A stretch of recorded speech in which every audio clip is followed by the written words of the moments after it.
I'm Jeb Wyman, and I teach at Seattle Central Community College. I've taught there for about 25 years. My talk is about veterans, and specifically about the changing perception and attitudes toward veterans in this country over about the last 100 years.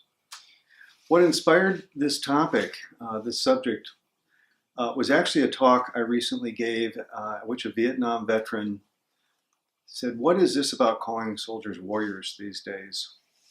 When I was in the service in Vietnam, we were called grunts or GIs. If you said I'm a warrior, they would have taken you to go see the chaplain. And that just got me thinking, how has the attitudes toward veterans changed?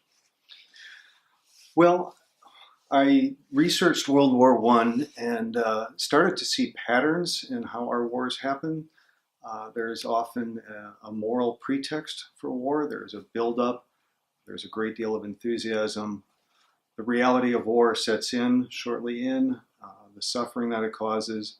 Then there's taking care or not taking care of the veterans afterwards.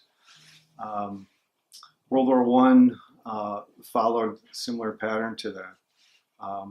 World War II is our moral war and highly romanticized. We tend to forget there's thousands and thousands of traumatized veterans in that war. Korea was considered the forgotten war, or the unknown war by its veterans. Vietnam veterans came home, some horribly attacked verbally, insults called murderers, completely different from our veterans in the wars on terror. I look forward to giving this presentation, and I particularly look forward to the patrons I get to see.